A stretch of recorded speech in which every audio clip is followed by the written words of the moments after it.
Olá, boa noite a todos. Está no ar mais um programa Mais Saúde. Sejam todos bem-vindos. Para participar conosco, entre em contato através do telefone 3821-4488 ou pelo WhatsApp. Participe conosco também, enviando suas perguntas e suas dúvidas pelo 99947-4515.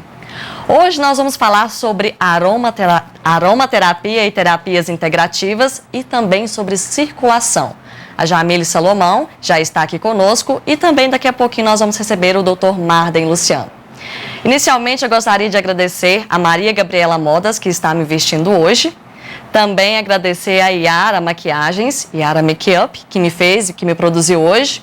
E também a Apolo Floricultura, né? A Apolo Floricultura, que está aqui na Rua Major Gotti, número 1025, e também no telefone 3822-2200.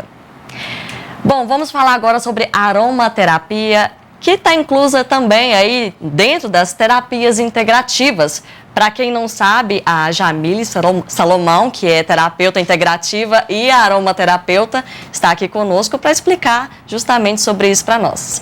Boa noite, Jamile, seja muito bem-vinda ao programa Mais Saúde. Obrigada, Gabriela, um prazer estar aqui com vocês, principalmente para falar sobre esse assunto que hoje está sendo tão popularizado, né? Que é a aromaterapia e também as terapias integrativas no geral. Com certeza. Priorizando novamente, né, essa pandemia aí, todo mundo estressado, parado dentro de casa, pensando besteira, né, Jamile? Então, vamos começar falando sobre as terapias integrativas. O que são terapias integrativas, Jamile? Então, as terapias integrativas, como o nome diz, são terapias que se integram, né, a outros tipos de tratamento para potencializar, né, e maximizar esses tratamentos.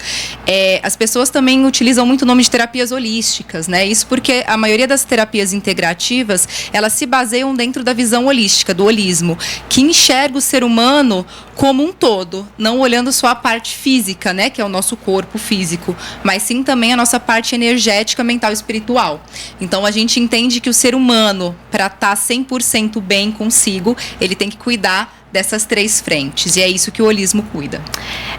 Antes da gente entrar nesse assunto, é bom e bacana lembrar, Jamile, para você que está em casa, a aromaterapia que está dentro das terapias integrativas não tem nada, absolutamente nada a ver com religião, né, Jamile? Não, muitas pessoas confundem porque a palavra holismo lembra aquela coisa meio mística, né? Mas não tem nada a ver. As terapias holísticas, o holismo, as terapias integrativas como um todo, elas não tratam da questão religiosa da pessoa.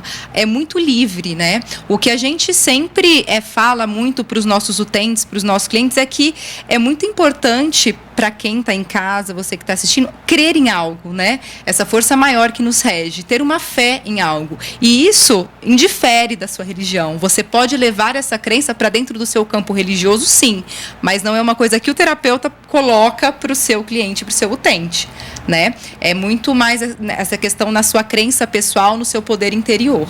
E nesse momento é extremamente importante cuidar do seu interior, né, Jamile? Igual a gente começou no assunto aí, falar pro pessoal que está em casa, está estressado, ansiedade. É claro que a gente sempre vai pegar, né, nesse assunto, infelizmente, nesse momento. E a aromaterapia, as terapias integrativas estão super interligadas com isso aí, né, Jamile? Sim, elas cuidam muito da nossa parte emocional e mental, principalmente porque dentro das terapias integrativas tem uma busca constante pelo autoconhecimento, né?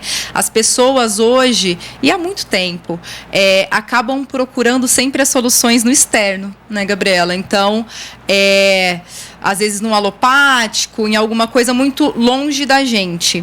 E as terapias holísticas e o holismo em si faz com que você tenha um olhar interno, né? Comece a se perceber, se ouvir, entender os sinais que o seu corpo está te dando, prestar mais atenção em você, no seu íntimo, para que você consiga encontrar suas próprias respostas, né? Sem ficar dependendo tanto do outro. É aquele velho ditado que fala que a grama do vizinho sempre vai ser a mais verde. Isso. Então, às vezes, porque o vizinho tem a grama mais verde, a gente fica olhando na cerca do lado, tentando fazer tudo o que ele faz, né? Mas é uma coisa muito pessoal. Esse poder, esse conhecimento está muito dentro da gente. Nosso corpo, nossa mente fala com a gente, né? E aí dentro do holismo a gente cuida, e dentro das terapias integrativas a gente cuida exatamente da parte emocional e mental. Porque a gente tem visto, e estudos, né, e artigos científicos, né, depois você vai falar com o Dr. Marden, mas cada vez mais mostram que muitas doenças, muitos problemas físicos, eles têm origem emocional. Tem origem, os problemas externos, né, Jamile? Exatamente, tem muita origem dentro do nosso intelecto. Então, é muito importante isso. Por isso que o tratamento holístico, ele é integrativo, potencializa o outro. Agora, Jamile, você acabou de dizer que existem várias terapias integrativas. Sim. Mas a gente vai começar a falar sobre a aromaterapia, né? Que você trabalha com óleos, enfim. Como é que funciona isso? O que é aromaterapia? A aromaterapia é a ciência dos cheiros, né? Então, a gente cuida desses problemas emocionais e mentais, né? E algumas outras questões que extrapolam o físico também, utilizando os óleos essenciais por inalação, né? Os óleos essenciais, eles são óleos extraídos das plantas, né? Flores, caules, folhas, né? Eles são extraídos e são puros. Então, tem uma autoconcentração fitoquímica e bioquímica desses complexos das plantas nesse vidrinho de óleo. E a aromaterapia em si, ela age diretamente no nosso sistema límbico, né? Então, a maneira que você inala esse óleo essencial, ele entra em contato com o seu sistema límbico e aí desperta, assim, a ação dentro do seu corpo físico também, do seu campo emocional. Que tipo de óleos você trabalha, Jamile? Quais são os tipos de óleos aí que estão inclusos na aromaterapia? São infinitos óleos, Gabriela. Cada óleo é para uma situação diferente ou para uma pessoa diferente? Então, essa é a questão. Eu tenho visto que a aromaterapia tem se popularizado muito, né? Algumas marcas, algumas empresas, por trabalhar com a questão da revenda, têm trazido muito à tona a aromaterapia no Brasil. E isso é uma coisa muito boa, porque as pessoas acabam conhecendo essas outras opções naturalistas, né? Que tem dentro das terapias. E uma forma de tratamento diferente também, né? Exatamente. Então, assim, por ser uma naturopatia, né, um tratamento natural que não tem sintéticos, não tem químicos, né, ele age exatamente com a fitoenergética e com a bioquímica daquela planta em questão, é um tratamento que não tem contraindicações no sentido de você pode inalar vários óleos, mal não vai fazer. Né? Só que os óleos, se você, dentro de uma consulta com um aromaterapeuta, começa a contar um pouquinho do seu contexto, das coisas que têm acontecido com você, né? A gente consegue identificar melhor, por exemplo, a causa daquele sintoma final que você está me descrevendo. Ah, Jamile, me indica um óleo para ansiedade. Sim, posso te indicar óleos genéricos que vão te ajudar a dar uma tranquilizada. O óleo de lavanda, por exemplo, é aquele óleo que abraça a gente, que realmente relaxa. A camomila também, né? Mas a gente tem que entender melhor, e é isso que consiste uma consulta dentro da aromaterapia, qual que é a raiz dessa ansiedade, né? Qual que é o seu contexto familiar? Como que está o seu ambiente de trabalho? Você tem questões mal resolvidas nos seus relacionamentos com a sua família? Acaba que você faz um trabalho psicológico também, né, Jamile? Isso. Porque você pergunta aí o que a pessoa está sentindo, qual que é o problema da pessoa e você... Não seria um trabalho psicológico, mas a gente estuda, eu mesmo, dentro do meu trabalho de terapeuta holística, eu estudo muito a psicoterapia para entender melhor a psique do outro, né? Para poder conversar, mas é uma coisa que não substitui. Por exemplo, eu tenho ótimas parcerias com psicólogos que fazem todo esse tratamento da parte mental, né, dentro da linha de estudo deles, e junto com a aromaterapia tem uma complementação e um resultado muito potencializado desse tratamento psicoterápico, né? Então, dentro da aromaterapia, a gente tem que sim conversar para entender todo o contexto daquela pessoa, porque aquele sintoma final pode ser uma somatização de vários fatores emocionais que estão influindo ele, né? Então, ele pode sim usar uma lavanda, por exemplo, para acalmar, para trazer mais paz, mas eu posso falar para ele usar um óleo de olíbano ou um óleo de cedro para tratar as questões mentais. Pacientes, às vezes, que estão lidando com um caso de depressão, que estão tendo esse tratamento com o psicólogo, né, com o psiquiatra, às vezes tomando alopático, e que potencializam esse tratamento com outros óleos que agem dessas outras maneiras. É, né? Um complemento ao tratamento médico, a aromaterapia, vamos colocar assim, não é, Jamile? Para algumas questões funciona muito bem isoladamente. Por exemplo, a gente tem o óleo de hortelã-pimenta, que é o peppermint, que ele é um óleo que tem como característica te trazer mais foco, mais clareza mental, e ele é ótimo nas dores de cabeça. Então, ao invés de você tomar um remédio para a dor de cabeça, que tem o químico, né, que tem o sintético no composto, você pode passar uma gotinha aqui do hortelã-pimenta nas têmporas, onde dói, e de repente você vê que essa dor cessa. Que bacana. Né? Então, funciona como complemento e também funciona como esse medicamento naturopático. Jamile, eu vi que você trouxe uns óleos aí para mostrar pra gente. A minha caixinha mágica. Eu sempre ando com ela. Ó, por exemplo, esse aqui é um óleo o lemongrass. Ele é um óleo que ele é de capim-limão, tá? E o óleo de capim-limão, ele tem um efeito muito sedativo, por exemplo. Ele te ajuda muito a dormir. Então, pessoas que têm insônia inalam o lemongrass antes de dormir ou tomam uma gotinha dele para melhorar a qualidade do sono, né? Ou o lemon ou a lavanda, dependendo do nível da insônia que a pessoa tem. Isso que eu falei é uma coisa muito importante a se observar. As pessoas inalam ou tomam de usarem uma os óleos. Muito importante isso. O óleo essencial, ele é um óleo lipossolúvel. O que significa? O óleo essencial, ele só se dilui em base gordurosa, né? Ele é lipossolúvel, ele não é hidrossolúvel. Ele meio que corre de água, né? Então, se você pegar um óleo essencial, pingar uma gotinha num copo de água, você vai ver que vai ficar a bolinha do óleo perfeita ali. Você pode mostrar o óleo novamente lá para nós, Jamile, que o pessoal vê de casa. Você vai ver que ele vai ficar uma bolinha, uma gotinha bem determinada. Ele não vai diluir na água, né? Alguns óleos, por serem extremamente puros e concentrados, podem queimar as suas papilas gustativas. Então tem que ter muito cuidado. Quando a gente fala de ingestão do óleo, né, que aí seria para protocolos bem específicos, é muito importante que você saiba como fazer. Então, se você tem a indicação, por exemplo, da ingestão de um óleo, sempre pingue a gotinha ou numa colher de mel, ou numa colher de azeite, ou numa colherinha de óleo de coco, né, que seja uma base que o óleo consiga realmente se diluir e você consiga tomar sem prejuízo. Ou então você usa as cápsulas, mesmo vazias, o pessoal pinga a gotinha dentro da cápsula para você ingerir e ele vai abrir no lugar certo, né? Mas tem que tomar muito cuidado. Não é sair pingando óleo na boca à torta e à direito, achando que está tudo bem. Pode funcionar, pode ter alguns óleos ok, mas tem óleos que são muito fortes, porque tem uma concentração muito forte. Você tem algum exemplo de um óleo forte aí para mostrar pra gente, Jamile? Por exemplo, um óleo que é super forte. Que não pode ingerir, não é legal ingerir e até para tomar cuidado para passar na pele. É o óleo de tomilho. O óleo de tomilho, a gente trabalha o óleo de orégano, que são temperos mais fortes, pode usar para cozinhar, e aí você pode realmente pingar o óleo direto na sua comida, para temperar, mas a gente usa ele muito nas questões emocionais. O orégano e o tomilho, por exemplo, eu trabalho ele muito com pessoas que têm muito apego ao passado, que estão precisando que a vida caminhe para frente, né? Que tem que vira e mexe, fica pensando em problemas lá atrás. Então, o tomilho, ele trabalha esse campo emocional e o orégano também. Às vezes, alguma questão de preocupação com o passado que dá até gastrite, dor de estômago. Então, são óleos que a gente pode trabalhar, mas aí não é a questão final. Você está vendo que eu estou trabalhando uma questão emocional dela, Sim. que é o apego às crenças do passado? Então, por exemplo, é um óleo. E o tomilho, ele também tem pelo cheiro forte, ele te desperta. Então, por exemplo, se você pingar às vezes o tomilho na palma da mão para inalar como os outros óleos sem diluição, ele pode queimar sua pele. Tem peles que são mais sensíveis, né? Então, ele é um óleo, por exemplo, que eu só uso com diluição, porque ele deixa a pele avermelhada e queimada. E para tomar, nem pensar, porque vai arder, vai queimar as papilas. Então, pinga ele numa base oleaginosa para você realmente diluir esse óleo para poder ingerir.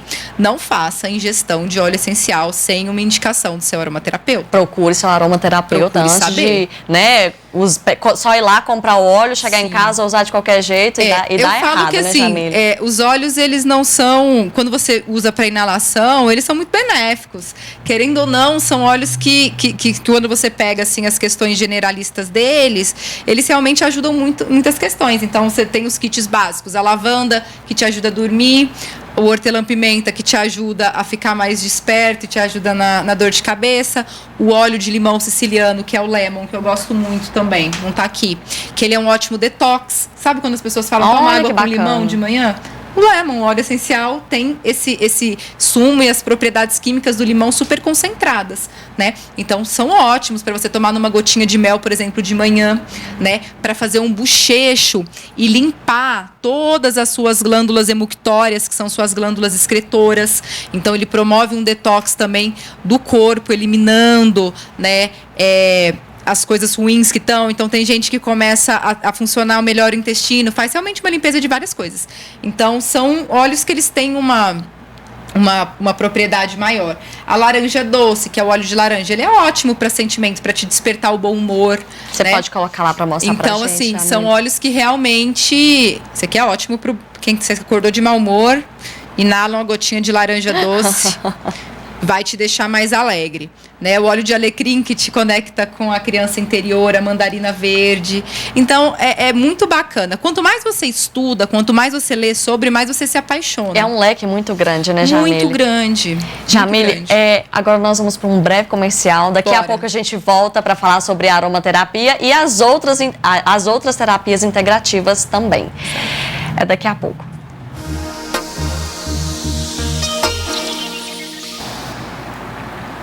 Estamos de volta com o programa Mais Saúde, aqui com a Jamile Salomão, que é a aromaterapeuta e terapeuta integrativa. Jamile, vamos voltar a falar sobre os óleos, né, que a gente utiliza aí na aromaterapia. E a gente estava falando aí um pouco de modo superficial sobre como utilizar esses óleos.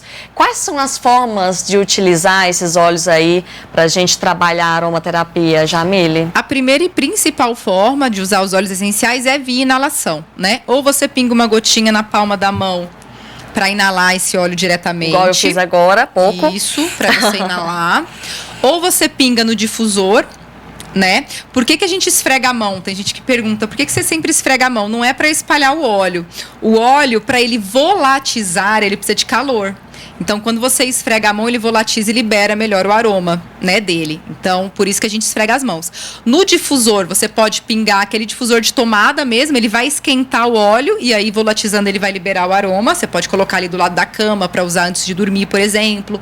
Ou pingar algum óleo durante seu dia de trabalho, deixar ele perfumando o ambiente para você realmente sentir o aroma, né? Ou você pode colocar naquele umidificador, que é aquele difusorzinho que sai vapor. Ele é o umidificador, é o difusor com água, né? Você pinga 3 gotinhas e deixa ele programado no tempo.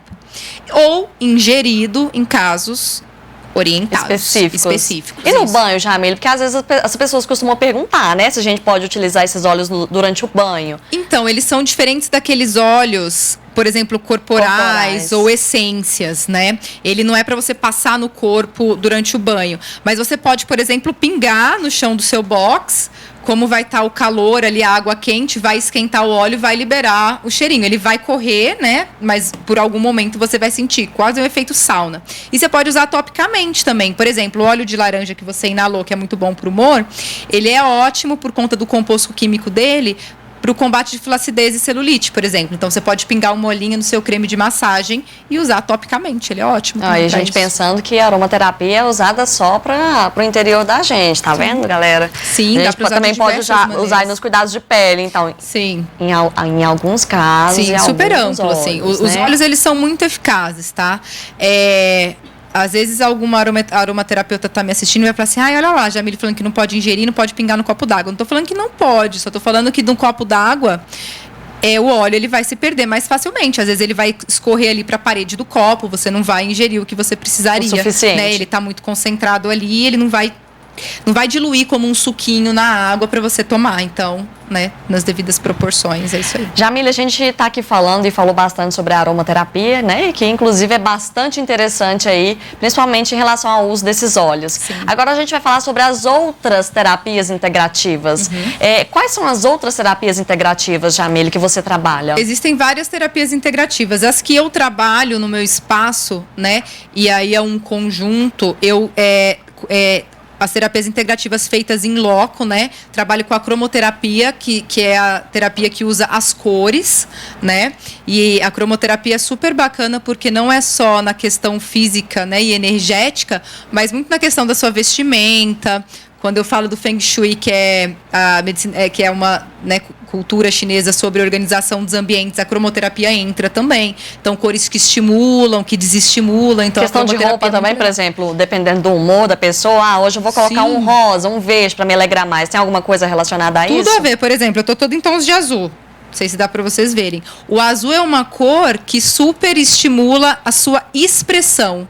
Então, sempre que você tiver uma entrevista de trabalho, que você for apresentar algum produto, alguma proposta, vier falar com a Gabriela no programa de TV, veste azul, vai te dar uma confiança melhor. E o preto, Jamile? Porque a pessoa geralmente fica meio com o pé atrás com a roupa preta, né? Porque, preto é negatividade, preto atrai coisa ruim. Alguns dizem que preto é luxo. Como eu tô vestida de preto agora, Jamile, o que você tem a dizer em relação ao preto?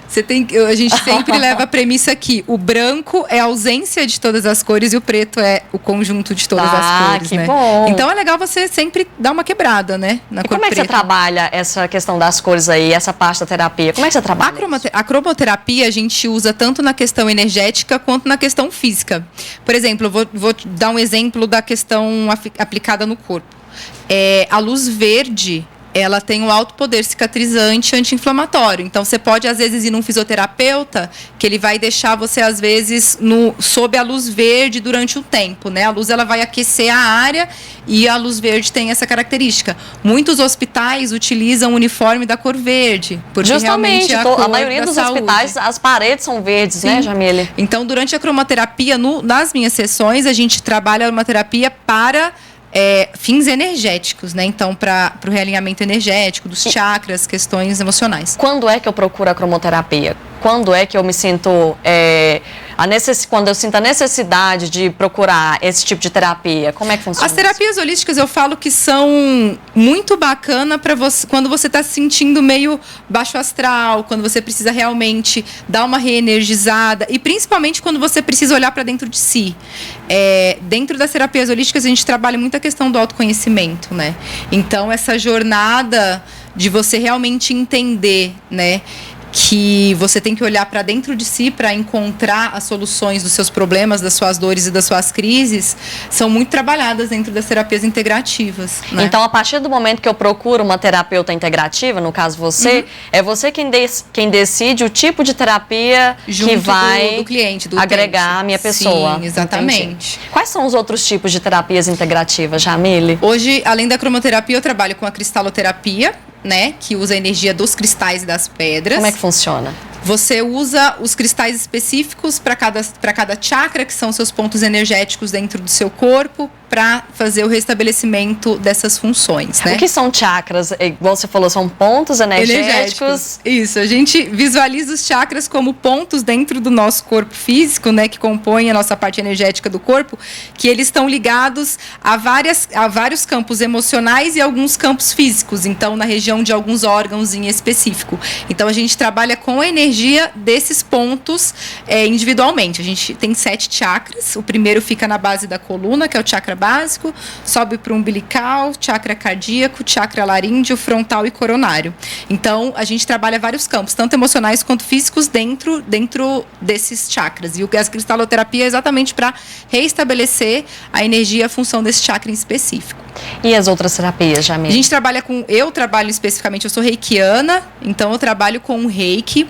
O reiki está dentro da medicina chinesa, né? Então, é a cura energética através das mãos, né? A energia e o calor, que a gente trabalha nos pontos do corpo da pessoa, né? Fornecendo essa energia para aqueles pontos mesmo. Então, às vezes, tem gente que faz uma sessão de reiki e sente quente aqui perto. Então, é muita questão de energia. E a questão da energia, as pessoas costumam falar, né? Nossa, é aquela coisa meio esotérica, né? Esotérica. A mulher falando de holística. energia. Olha lá, a doidona. Mas não é. Isso é uma coisa que é comprovada cientificamente. Não confundam com religião, né? Gente. Não tem nada a ver com religião a questão é energia. Tudo tem energia, tudo vibra. E o nosso corpo, você consegue medir isso com aparelhos, né? A energia que o seu corpo fornece. E quando você pega diversos e diversos estudos científicos, né? publicados e até o campo médico falando sobre isso, eles veem realmente o impacto do seu campo energético na melhoria dos tratamentos de várias doenças e várias outras questões que acabam existindo. Inclusive, o SUS hoje oferece, né, terapias integrativas dentro dos postos de saúde para atendimento ao público, né? Então, vários estados dentro do SUS você tem o reiki, você tem a cromoterapia, né, que aliados aos tratamentos médicos potencializam muito esses tratamentos. E é por isso que eu acho bacana falar e que eu vejo uma discussão muito grande sobre a questão da terapia integrativa, né? Então, a partir de hoje eu não vou mais no médico, não vou mais tomar remédio, vou me tratar de maneira alguma, sabe? Eu sou uma pessoa que se interessou pelos tratamentos integrativos porque eu vivenciei isso dentro dos meus tratamentos médicos, né? Então, a gente usando hoje as terapias integrativas e as terapias holísticas muito na área da saúde mental, né? Porque realmente as pessoas dentro da quarentena, a gente tem aí índices de crescimento, né, de casos de depressão, vendas de remédio tarja preta, vendas de ansiolíticos, né? Então, a gente usa muito nessa questão do campo da saúde mental. Então, eu tenho parcerias ótimas com excelentes psiquiatras, excelentes psicólogos, que quando fazem esse tratamento todo em conjunto, né, a gente cuida das 3 bases da composição humana, que é a mente, o corpo e a energia, a gente consegue potencializar e muito esses remédios. Você entra para agregar. Exatamente, por isso que é integrativa, não é substituir uma coisa pela outra, mas sim agregar uma coisa à outra. E assim, se você entrar, né, e fazer pesquisas em livros, bibliotecas muito sérias, hoje você vê vários e cada vez mais, né, a comunidade científica procurando, né, entender melhor o campo das terapias integrativas, o campo das terapias holísticas, para ver como consegue realmente unir isso dentro de um protocolo de tratamento completo. Então, quando você vai numa sessão holística, tem as terapias que são feitas em loco, né, que são ali pontuais, o reiki, a cromoterapia, a cura prânica, a reflexologia podal, que também está dentro da medicina chinesa, que trata dos pontos né, dos pés, né, que são conectados a órgãos e a outros fatores, e você tem o tratamento a longo prazo, que é fora do consultório, que aí sim, consultório não, do espaço, né? Que aí sim são os óleos essenciais e os florais de Bach, por exemplo, que são extratos das flores, né? Então, esses tratamentos são a longo prazo, você faz o uso dele prolongado, tem um protocolo específico, né? Então, não é só você pegar o óleo e sair cheirando, então tem um momento para você fazer isso da maneira correta, né? Tem o número de vezes ao dia para você fazer isso, né? É muito bom você cheirar o olhinho toda hora. Todo mundo fala, nossa, você fica gravando os stories assim, né? Toda hora passa na mão. Mas é porque é gostoso. É gostoso e faz bem. Faz muito bem. Jamile, eu gostaria de ter muito mais tempo para falar sobre tudo isso, né? Porque o assunto o leque é bastante amplo, né, sobre o assunto, tanto sobre a aromaterapia também quanto sobre as outras terapias integrativas. Eu te agradeço muito pela sua participação aqui no programa Mais Saúde e espero receber você aqui mais vezes. Muito obrigada. Vai ser um prazer voltar. Se vocês tiverem curiosidade, acessem pelo Instagram, @eujamilesalomão. Lá eu falo todos os dias sobre todas essas vertentes que a gente conversou aqui. Viu, gente? E dou dicas também. Obrigada, Jamile. Gabriela. Agora a gente vai para um breve comercial e daqui a pouquinho a gente entra com o Dr. Marden Luciano, que é angiologista, e vai falar sobre circulação. Já.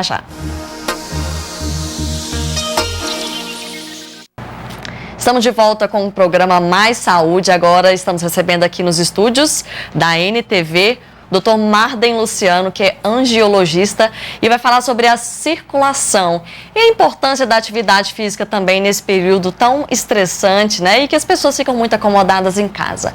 Boa noite, Dr. Marden. Seja muito bem-vindo ao programa Mais Saúde. Boa noite, Gabriela. É um prazer estar participando aqui com vocês. Meu nome é Marden Luciano, eu sou cirurgião geral, cirurgião vascular e cirurgião endovascular.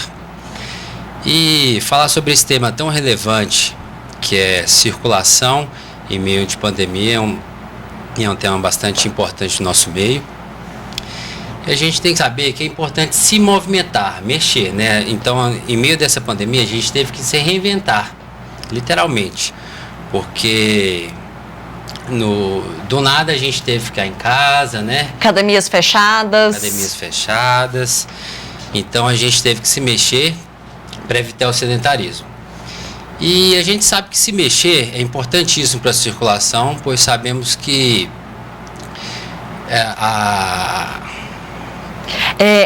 assim, a má circulação, doutor Marden, a gente acha que eu fico muito sentada ou não pratico atividade física. Existem várias situações que levam à má circulação, não é verdade? Sim, várias circulações. No meio da pandemia, várias pessoas teve que trabalhar em home office, teve que trabalhar em casa, né? E não podia praticar atividade física em academias. Então é importante a gente saber que é importante a gente fazer exercícios simples durante o nosso dia a dia, como sempre caminhar, limpar a casa, né? Não ficar o tempo todo sentado ou deitado assistindo televisão, né, doutor Marden? Porque Exatamente. às vezes a pessoa, isso é uma miniférias, academia fechada, então eu vou continuar parado. Sempre se movimentar, levantar, subir e descer escadas, são atitudes pequenas e até, entre aspas, bobas do dia a dia que auxiliam aí. Doutor Marden, agora como que a gente pode identificar a má circulação? Existem sintomas específicos, por exemplo, perna inchada, essas coisas, enfim. Como é que a gente consegue identificar esse probleminha aí? Que, na verdade, é sério, né, Marden? A má circulação pode acarretar a outros problemas mais sérios aí, né? Sim. Entre os sintomas principais de má circulação é inchaço, queimação, cansaço nas pernas, sensação de peso, né? Todos são sinais indiretos de má circulação. Então, uma pessoa que tem esses sintomas é indicada atividade física, né? Pelo menos de leve intensidade, antes de procurar o seu médico, né? Para fazer uma atividade de maior intensidade, seja na academia, entre outras coisas. Então, é indicada atividade física em geral, né? Uma caminhada leve, uma bicicleta, nada que vai forçar o coração, né? Porque tem pessoas que assintomáticas têm algum problema cardíaco, então não é aconselhável fazer atividades de grande esforço, de grande impacto. Sabemos também que as atividades de impacto, elas provocam microtraumas nas veias, e fragilizando a parede venosa e formação de varizes mesmo. Essas varizes aumentam o risco de trombose, em meio de mais ou menos 1,5 a 2 vezes, né? Então, quem tem doença vascular, doença venosa, tem uma maior chance de formação de trombose, que é o grande medo de todo mundo. E a grande complicação principal da trombose é a embolia pulmonar, que nada mais é que um fragmento de coágulo, né? O trombo, sai um fragmento do trombo e vai parar no pulmão. Esse mecanismo a gente dá o nome de embolia pulmonar, que existe a embolia pulmonar leve, moderada e grave. As graves pode evoluir para óbito. Agora, doutor Marden, como que a gente pode tratar a má circulação? Porque tem gente que se automedica em casa, esse é o grande problema, né? Não pratica atividade física, não faz por onde, entre aspas, né? Vai lá e toma um remedinho para dor, começa a sentir dores nas pernas, queimação, enfim. Como que funciona aí o tratamento para má circulação, doutor Marden? Inicialmente a gente deve procurar o seu médico para ele fazer uma avaliação completa, né, de suas pernas. Talvez a gente pode lançar mão do exame Doppler, que é o exame mais utilizado, mais frequente em todos os meios, todas as cidades têm, médicos, colegas que fazem, que a gente faz uma avaliação de como está a circulação, né? E a partir dessa avaliação tem indicação de um tratamento, seja ela geralmente o tratamento é feito por meia elástica e atividade física. A gente sabe que a atividade física fortalece a musculatura da perna, né, da panturrilha. Todo mundo sabe, eu já ouvi falar que as panturrilhas é o segundo coração. Então, a gente fazendo atividade física, a gente fortalece a musculatura das pernas, favorecendo o retorno venoso do sangue dos pés em direção ao coração, né? Então, assim, quando a gente caminha, são as panturrilhas que ajudam, é um dos mecanismos que ajuda o sangue sair dos pés e em direção ao coração. Então, a gente faz atividade física, a gente fortalece as panturrilhas, favorecendo assim ou melhorando a sua circulação, tá? Okay. Circulação venosa. A gente sabe também que a atividade física é de altíssima importância para o controle do diabetes, evitar ganhar peso, outras doenças, pressão, né? Evitar problemas cardíacos. Então, exercitar é extremamente importante. Exercitar é extremamente importante, porque a gente evita problemas, patologias posteriores, né? Ok. Doutor Marden, a gente vai para um breve comercial e daqui a pouquinho a gente volta a falar sobre circulação, gente. E também sobre a importância aí de se exercitar em casa. É daqui a pouquinho no programa Mais Saúde.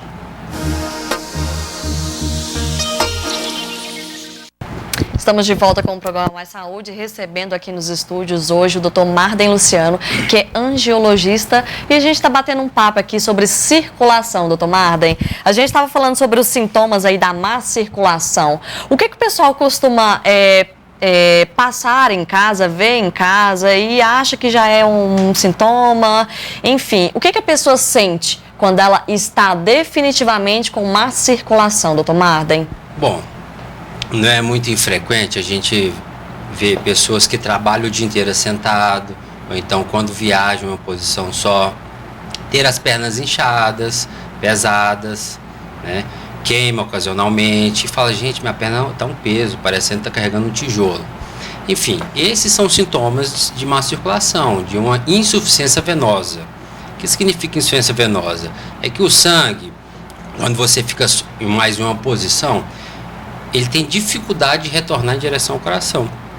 Quando você tem essa dificuldade, é sinal de insuficiência venosa. Então, algumas das medidas que a gente tem para evitar esse tipo de sintoma, como inchaço, edema, cansaço nas pernas, é você caminhar sempre no seu ambiente de trabalho, vai beber água, você caminha. O uso das meias elásticas também é bastante indicado para quem não tem contraindicação, né? Então, o uso das meias elásticas é indicado principalmente com prescrição médica, tá? Porque caso o paciente tenha uma doença arterial, a doença arterial tem dificuldade de chegar sangue em direção ao pé. Se usar as meias elásticas, piora a doença arterial, podendo provocar até úlceras, uma dor insuportável, que a gente chama de dor isquêmica, tá?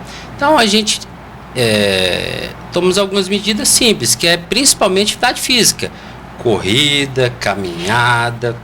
A falta de academia não é desculpa, né, doutor Marden? Desculpa. Agora, doutor... Bicicleta. Com certeza. As varizes, elas estão relacionadas com o sedentarismo, com a má circulação? Ou as varizes estão relacionadas mais, principalmente mulheres, né, que costumam usar salto, pular, enfim. O que está relacionado aí com as varizes, as famosas varizes? Sim, a etiologia das varizes, 70% é de origem primária, ou seja, hereditária. Genética, passa de pai para filho, de avô para neta e por aí vai. Tá? E o que piora esse quadro são algumas comorbidades ou algumas atitudes que o indivíduo toma, como sedentarismo, tabagismo, obesidade, né? O próprio diabetes, atividade de grande impacto. Tudo isso favorece a piora da doença venosa. E essa piora vem aí no futuro as varizes, que existe tratamento, né? Existem vários tipos de tratamento, seja ela com laser, endolaser, aplicações, escleroterapia. Então as varizes, cirurgia convencional. As varizes são consideradas um tipo de doença venosa, doutor? Sim, é uma doença venosa crônica. Por isso que muitos falam assim, não vou cuidar dessas varizes porque daqui 5 ou 10 anos vão voltar. Não é bem isso. É que se você cuidar hoje e não fazer atividade física, ganhar peso, não fazer uso de meias elásticas, quem tem indicação, realmente elas vão voltar, porque você tratou as veias doentes, mas as veias sadias que existem podem se tornar doentes no futuro, daqui 5 ou 10 anos. Então, a gente fica batendo na tecla, vamos fazer atividade física, vamos fazer bicicleta, caminhada, corrida, justamente por isso, porque você fortalece a musculatura da perna, você fortalece a parede venosa, facilitando aí o retorno do sangue e, consequentemente, não tendo esses sintomas, né? Muitas vezes, às vezes a gente conhece pacientes que chegam ao nosso consultório com varizes bem importantes, bem grossas, grossura de um dedo, sem sintoma. Por quê? Porque aquele paciente é um paciente trabalhador braçal, né, que trabalha bastante o dia inteiro se movimentando. Então a circulação profunda da perna dele é saudável. Então por isso que ele não tem sintoma. Existe um refluxo nas veias superficiais, mas esse refluxo é suprido pelas veias profundas do paciente, né? E o famoso salto, doutor Marden? O salto que a mulherada costuma usar aí. Ele está relacionado aí com a circulação? Ele é considerado uma causa aí para as famosas varizes? Então, o salto, existe várias literaturas que defendem, que falam que está relacionado e outras que não. Ao meu ver, está relacionado sim, porque você usando o salto, você diminui a amplitude da sua caminhada, do estímulo da sua musculatura. Consequentemente, você contrai menos a panturrilha, consequentemente, tem um acúmulo maior de sangue nas pernas, uma maior hipertensão venosa, formando assim os famosos vasinhos, telangiectasias e até mesmo varizes nas pernas. Ou seja, está sim relacionado. Tá? Mas é melhor evitar, então, doutor? É melhor optarmos por saltos de médio a pequeno, né? De altura. Mas enfim, eu acho que a mulher nunca pode perder a elegância com salto alto, né? Que realmente é diferente. Que realmente deve usar, mas não deve só usar salto alto. Intercalar ali, né, doutor? Intercalar, fazer atividade física com salto alto. E caso venha acontecer algum tipo de problema, você procura o seu médico e a gente realiza o tratamento. Eu, particularmente, não contraindico o uso do salto alto. Eu acho que sim, deve usar. Agora, voltando para o assunto das varizes, doutor Marden, às vezes existem pacientes que sentem dor e outros pacientes que não sentem dor com as varizes. Por que isso acontece, doutor?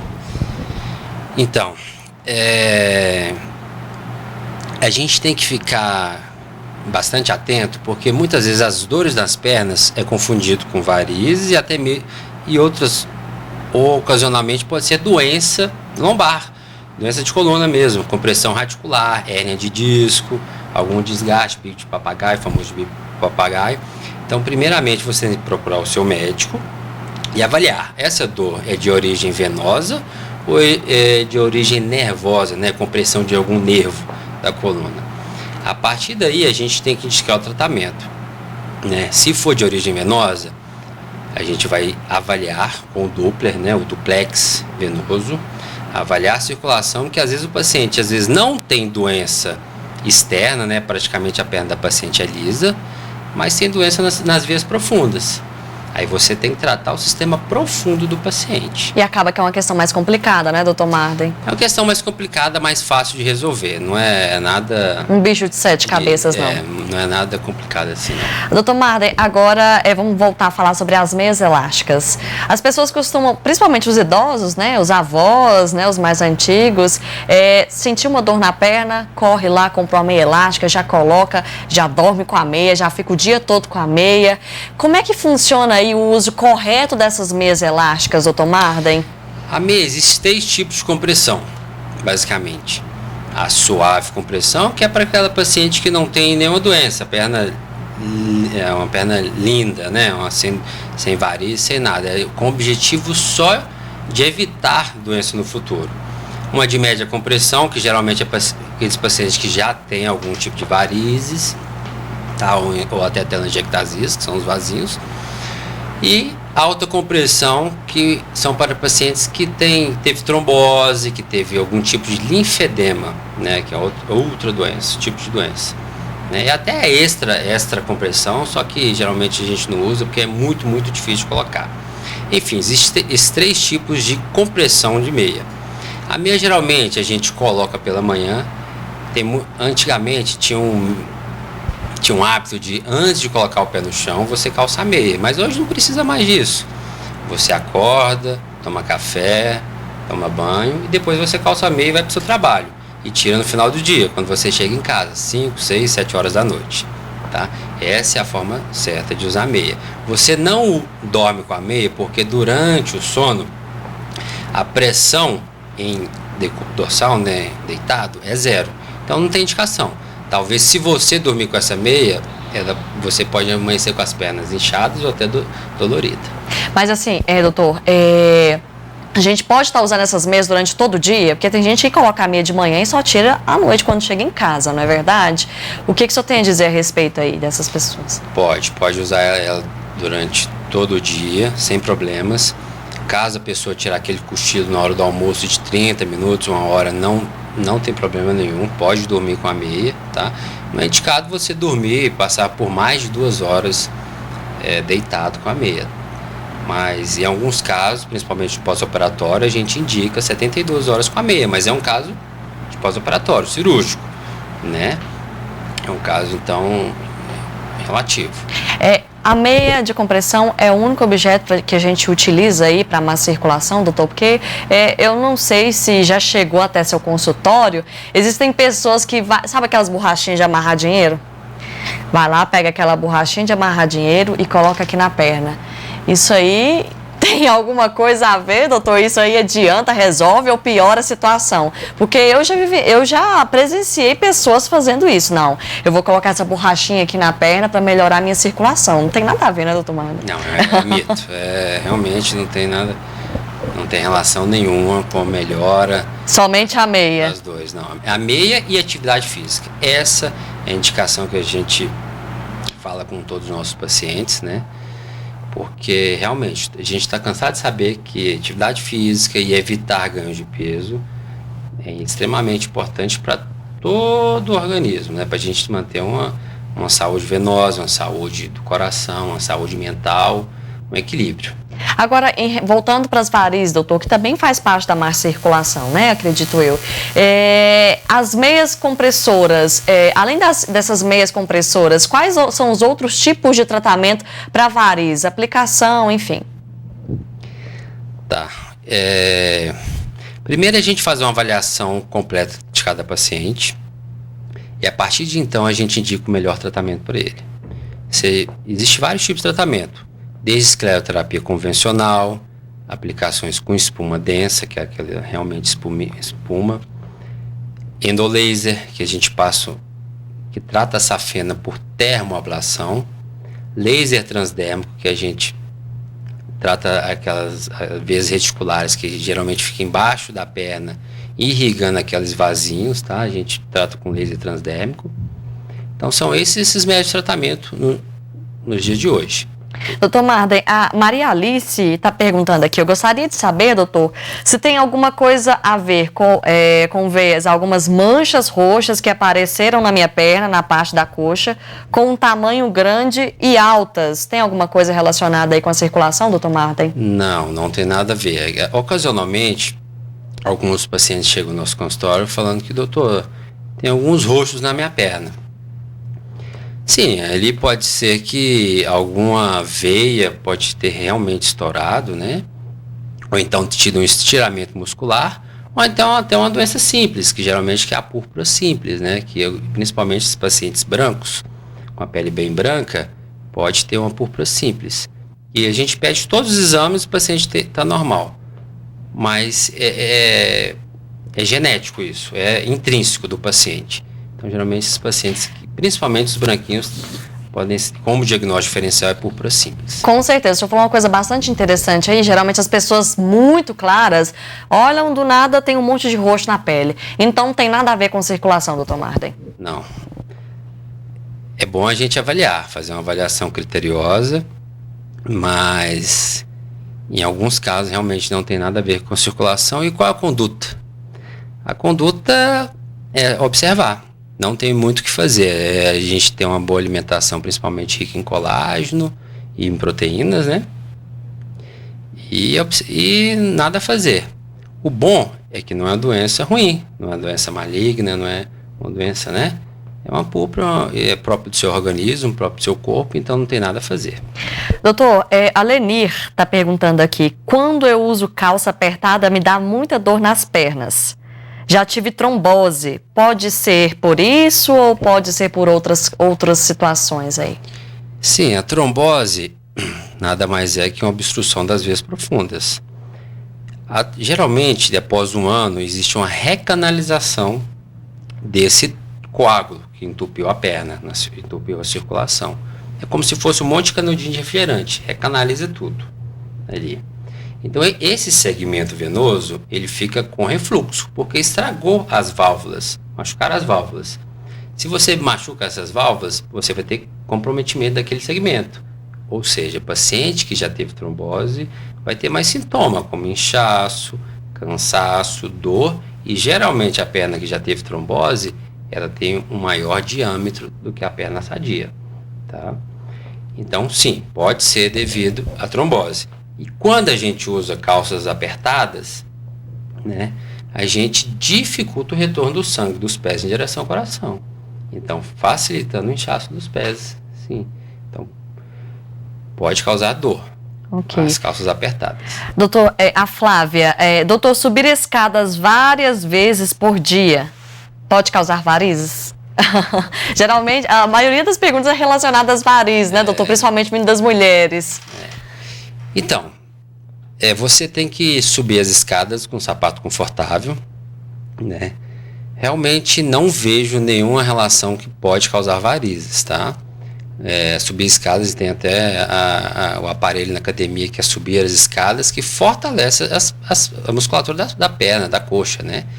Então não tem relação, só fortalece muito pelo contrário, faz muito evita, bem, doutor. Né, Doutor Marden, vamos encerrar por aqui a nossa entrevista. Muito obrigada pela sua participação, doutor Marden Luciano, angiologista. Espero receber você aqui mais vezes no programa Mais Saúde. Muito obrigada. Eu que agradeço.